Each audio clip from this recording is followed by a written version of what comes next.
ଚାଣକ୍ୟ ନୀତି ଅନୁସାରେ ଯେଉଁ ପୁରୁଷ ଓ ସ୍ତ୍ରୀ ଲୋକଙ୍କର ସନ୍ତାନ ଆଜ୍ଞାକାରୀ ହୋଇଥାନ୍ତି ସେମାନେ ନିଜ ଜୀବନରେ ଭାଗ୍ୟବାନ ଓ ଧନବାନ ସ୍ୱଭାବର ହୋଇଥାନ୍ତି। ଯେଉଁ ମହିଳାମାନଙ୍କର ଓଠ ଉପରେ ହାଲକା ବାଲ ରହିଥାଏ ସେମାନେ ସ୍ୱଭାବରେ ସଦ୍ଗୁଣ, ଧାର୍ମିକ ଓ ଦାନପୁଣ୍ୟ ଏବଂ ଭାଗ୍ୟଶାଳୀ ହୋଇଥାନ୍ତି। ଯେଉଁ ପୁରୁଷ ଓ ମହିଳାଙ୍କର ହାତ ପାପୁଲିର ମଝି ଅଂଶ ଉଚ୍ଚା ହୋଇଥାଏ ସେମାନେ ଦାନୀ, ଦୟାଳୁ ଏବଂ ଧାର୍ମିକ ସ୍ୱଭାବର ହୋଇଥାନ୍ତି। ଯେଉଁ ପୁରୁଷ ଲୋକଙ୍କର ପିଠି ମଜବୁତ ଏବଂ କଇଁଚ ସଦୃଶ ହୋଇଥାଏ ସେମାନେ ଭାଗ୍ୟବାନ ଓ ଧନବାନ ସ୍ୱଭାବର ହୋଇଥାନ୍ତି। ଯେଉଁ ପୁରୁଷ ଲୋକଙ୍କର ପେଟ ମାଂସାଳ ଏବଂ ଗୋଲାକାର ହୋଇଥାଏ ସେମାନେ ଭାଗ୍ୟବାନ ଓ ଧନବାନ ସ୍ୱଭାବର ହୋଇଥାନ୍ତି। ଯେଉଁ ପୁରୁଷ ଲୋକଙ୍କର ଦୁଇଟି ଯାକ ଜଙ୍ଘ ମୋଟା, ମଜବୁତ ଏବଂ ମାଂସାଳ ହୋଇଥାଏ ସେମାନେ ଭାଗ୍ୟବାନ ଓ ଧନବାନ ସ୍ୱଭାବର ହୋଇଥାନ୍ତି। ଯେଉଁ ପୁରୁଷଙ୍କର ପାଦର କାଣି ଆଙ୍ଗୁଠି ବୁଢ଼ା ଆଙ୍ଗୁଠି ଠାରୁ ବଡ଼ ହୋଇଥାଏ ସେମାନେ ନିଜ ଜୀବନରେ ଧନଶୀଳ ବ୍ୟକ୍ତି ଭାବରେ ସାବ୍ୟସ୍ତ ହୋଇଥାନ୍ତି। ଯେଉଁ ପୁରୁଷଙ୍କର ଦୁଇଟି ଯାକ ପାଦତଳ କୋମଳ ଏବଂ ମାଂସାଳ ହୋଇଥାଏ ସେମାନେ ନିଜ ଜୀବନରେ ସମସ୍ତ ପ୍ରକାର ସୁଖ ସୌଭାଗ୍ୟ ପ୍ରାପ୍ତ କରିଥାନ୍ତି। ଯେଉଁ ମହିଳାଙ୍କର ଦୁଇଟି ଯାକ ପାଦତଳ କୋମଳ ଏବଂ ସୁନ୍ଦର ହୋଇଥାଏ ଏବଂ ପାଦରୁ ଆଦୌ ଜାଲ ବାହାରୁ ନଥାଏ ସେମାନେ ଭାଗ୍ୟଶାଳୀ ମହିଳା ହୋଇଥାନ୍ତି। ଯେଉଁ ମହିଳାଙ୍କର ଦାନ୍ତ ଏକ ସମାନ ହୋଇଥାଏ ଏବଂ କଣ୍ଠ କୋଇଲି ପରି ସୁମଧୁର ହୋଇଥାଏ ସେମାନେ ଅତ୍ୟନ୍ତ ଭାଗ୍ୟଶାଳୀ ମହିଳା ହୋଇଥାନ୍ତି। ଯେଉଁ ମହିଳାଙ୍କର ଦୁଇଟି ଯାକ କାନ କୋମଳ, ସୁନ୍ଦର ଏବଂ ଏକ ସମାନ ହୋଇଥାଏ ସେମାନେ ଭାଗ୍ୟଶାଳୀ ମହିଳା ହୋଇଥାନ୍ତି ଏବଂ ଦୁର୍ଭାଗ୍ୟକୁ ସୌଭାଗ୍ୟରେ ପରିଣତ କରିଥାନ୍ତି। ଯେଉଁ ମହିଳାଙ୍କର ମୁଣ୍ଡର ବାଲ ଚିକ୍କଣ, ଚମକଦାର, ସୁନ୍ଦର ଓ ସୁସ୍ଥ ହୋଇଥାଏ ସେମାନେ ଭାଗ୍ୟଶାଳୀ ମହିଳା ହୋଇଥାନ୍ତି ଏବଂ ଜୀବନରେ ସମସ୍ତ ସୁଖ ସୌଭାଗ୍ୟ ପ୍ରାପ୍ତ କରିଥାନ୍ତି। ଯେଉଁ ପୁରୁଷ ଓ ମହିଳାଙ୍କର ଆଙ୍ଗୁଠିରେ କଳାଜାଇ ରହିଥାଏ ତେବେ ସେମାନେ ବହୁତ ଭାଗ୍ୟଶାଳୀ ସ୍ୱଭାବର ହୋଇଥାନ୍ତି ଏବଂ ଶୀଘ୍ର ସଫଳତା ପାଇଥାନ୍ତି। ଯେଉଁ ଲୋକଙ୍କ ନାକ ମୋଟା ହୋଇଥାଏ ସେମାନଙ୍କୁ କଥା କହିବାର କୌଶଳ ଜଣାଥାଏ ଏବଂ ଅତି ଶୀଘ୍ର ସମାଜରେ ମାନ ସମ୍ମାନ ପ୍ରାପ୍ତ କରିଥାନ୍ତି। ଯେଉଁ ଲୋକଙ୍କ ନାକ ଉପରକୁ ଉଠିକି ରହିଥାଏ ସେମାନେ ହୃଦୟବାନ ସ୍ୱଭାବର ହୋଇଥାନ୍ତି ଏବଂ କେବେ ବି ସହଜରେ ଅନ୍ୟମାନଙ୍କ ଉପରେ ବିଶ୍ୱାସ କରିନଥାନ୍ତି। ଯେଉଁ ଲୋକଙ୍କ ନାକ ସିଧା ହୋଇଥାଏ ସେମାନେ ସିଧା ସାଧା ସ୍ୱଭାବର ହୋଇଥାନ୍ତି ଏବଂ ପ୍ରତ୍ୟେକ କାର୍ଯ୍ୟକୁ ଶାନ୍ତି ଉପାୟରେ କରିବାକୁ ପସନ୍ଦ କରିଥାନ୍ତି। ଯଦି ମହିଳା ଲୋକଙ୍କର ହାତର ରେଖା ଲାଲ ବର୍ଣ୍ଣର ହୋଇଥାଏ ଏବଂ ସୁଷ୍ଟ ଭାବରେ ଦେଖାଯାଉଥାଏ ସେମାନେ ବହୁତ ଭାଗ୍ୟଶାଳୀ ମହିଳା ସାବ୍ୟସ୍ତ ହୋଇଥାନ୍ତି। ଯଦି ପୁରୁଷ ଲୋକଙ୍କ ଗାଲରେ କଳାଜାଇ ରହିଥାଏ ତେବେ ଏହା ସେମାନଙ୍କ ପାଇଁ ବହୁତ ଅଶୁଭ ହୋଇଥାଏ କିନ୍ତୁ ଯଦି ମହିଳା ଲୋକଙ୍କ ଗାଲରେ କଳାଜାଇ ଥାଏ ତେବେ ଏହା ସେମାନଙ୍କ ପାଇଁ ବହୁତ ଶୁଭ ହୋଇଥାଏ।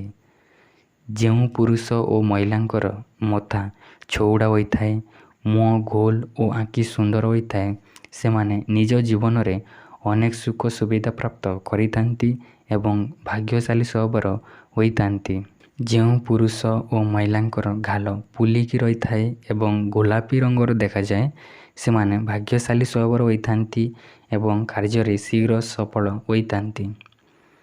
ଯେଉଁ ପୁରୁଷ ଓ ମହିଳାଙ୍କର ପାଦର ଆଙ୍ଗୁଠି ପାଦ ତୁଳନାରେ ମୋଟା ହୋଇଥାଏ ସେମାନଙ୍କ ଭାଗ୍ୟ କେବେ ବି ତାଙ୍କ ସାଥ ଦେଇନଥାଏ ଏବଂ ଏମାନେ ସଫଳତା ପାଇବା ପାଇଁ ଅଧିକ ପରିଶ୍ରମ କରିବାକୁ ପଡ଼ିଥାଏ।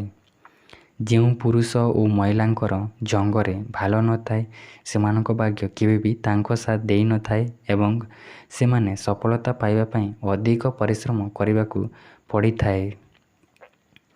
ଯେଉଁ ପୁରୁଷ ଓ ମହିଳାଙ୍କର ବେକର ଆକାର ଅଧିକ ଲମ୍ବା ହୋଇଥାଏ ତେବେ ସେମାନେ ନିଜ ଜୀବନରେ ଅନେକ ପ୍ରକାରର ସମସ୍ୟାର ସମ୍ମୁଖୀନ ହୋଇଥାନ୍ତି। ଯେଉଁ ପୁରୁଷ ଓ ମହିଳାଙ୍କର ପେଟ ପତଳା ଓ ମୋଟା ଦେଖାଯାଏ ସେମାନେ ଅଧିକ ପରିମାଣରେ ଭୋଜନ କରିଥାନ୍ତି ଏବଂ ସର୍ବଦା ସେମାନଙ୍କଠାରେ ଅର୍ଥ ଅଭାବ ଦେଖା ଦେଇଥାଏ। ଯେଉଁ ପୁରୁଷ ଓ ମହିଳାଙ୍କର ନାଭି ଗୋଲ ଓ ଗଭୀର ରହିଥାଏ ସେମାନେ ନିଜ ଜୀବନରେ ଅନେକ ସୁଖ ସୁବିଧା ପ୍ରାପ୍ତ କରିଥାନ୍ତି ଏବଂ ଭାଗ୍ୟଶାଳୀ ସ୍ୱଭାବର ହୋଇଥାନ୍ତି। ଯେଉଁ ପୁରୁଷ ଓ ମହିଳାଙ୍କର ନାଭି ଛୋଟ ରହିଥାଏ ସେମାନେ ନିଜ ଜୀବନରେ ଅନେକ ପ୍ରକାର ସମସ୍ୟାର ସମ୍ମୁଖୀନ ହୋଇଥାନ୍ତି ଏବଂ ସଫଳତା ଡେରିରେ ମିଳିଥାଏ। ଏହା ମୁଁ ମନରୁ କହୁନି, ଏହା ସାମୁଦ୍ରିକ ଶାସ୍ତ୍ର ପୁସ୍ତକରେ ପୁରୁଷ ଓ ମହିଳାଙ୍କର ଶରୀର ଗଠନ ଅନୁସାରେ ସେମାନଙ୍କର ସ୍ୱଭାବ, ଚରିତ୍ର, ଆଚାର ବିଚାର, ବ୍ୟବହାର ଓ ଗୁଣ ଗାରିମା ବିଷୟରେ ବର୍ଣ୍ଣିତ ରହିଛି। ଶୀଘ୍ର ଧନର ଅଭାବ ଦୂର କରିବା ପାଇଁ ହେଲେ ଗୋଲାପ ଫୁଲରେ କିଛି କର୍ପୂର ରଖନ୍ତୁ ଏବଂ ସନ୍ଧ୍ୟା ସମୟରେ ଦେବୀଙ୍କୁ ଫୁଲ ଅର୍ପଣ କରି କର୍ପୂର ଜଳାଇବା ଉଚିତ। ଯେଉଁ ଲୋକଙ୍କର ଆର୍ଥିକ ସମସ୍ୟା ଲାଗି ରହୁଥାଏ ସେମାନେ ରାତିରେ ଭାତ, ଦହି ଏବଂ ଛତୁଆ ଖାଇବା ଉଚିତ ନୁହେଁ। ଏହାଦ୍ୱାରା ଅଭାବ ଅସୁବିଧା ଲାଗି ରହିଥାଏ।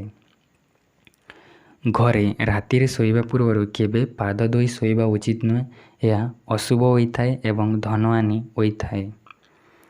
ଆପଣଙ୍କ ପାଇଁ ଗୋଟିଏ ପ୍ରଶ୍ନ ରହିଛି, ମହାଭାରତରେ ଅର୍ଜୁନଙ୍କ ପୁତ୍ରର ନାମ କ'ଣ? କମେଣ୍ଟରେ ଜଣାଇବେ ଆଉ ଭିଡ଼ିଓଟି ଗୋଟେ ଲାଇକ୍ କରିଦେବେ। ଶନିବାର, ମଙ୍ଗଳବାର ଓ ଗୁରୁବାର ଦିନ କପଡ଼ା ଧୋଇଲେ କିମ୍ବା ଚୁଟି ନଖ କାଟିଲେ ଘରେ ଅଭାବ ଓ ଅସୁବିଧା ଦେଖା ଦେଇଥାଏ। ଯଦି ଘରେ ପଇସା ଆସୁଥିଲେ ବି ଅଭାବ ହେଉଥାଏ ତେବେ ଚାଉଳ କିମ୍ବା ଗହମ ରଖୁଥିବା ବସ୍ତାରେ 11ଟି ତୁଳସୀ ପତ୍ର ସହିତ ଟିକେ କେଶର ମିଶାଇ ରଖିଲେ ତାହା ଦୂର ହୋଇଥାଏ। ଯଦି ମାସକୁ 2 ଥର ଗୋବର ଘଷିରେ ଲୋଚନ ମିଶାଇ ଘରେ ଧୂପ ଦିଆଯାଏ ତେବେ ଘରେ ସମସ୍ତ ଅଶୁଭ ଶକ୍ତି ଦୂର ହୋଇଥାଏ। ଯଦି ବୁଧବାର ଦିନ 2ଟି ଛୋଟ ହାଣ୍ଡି ନେଇ ଗୋଟିଏରେ ଲୁଣ ଏବଂ ଅନ୍ୟଟିରେ ମୁଗ ଭର୍ତ୍ତି କରି ଘରେ କୌଣସି ଭଲ ସ୍ଥାନରେ ରଖାଯାଏ ତେବେ ଘରକୁ ଧନର ଆଗମନ ହୋଇଥାଏ।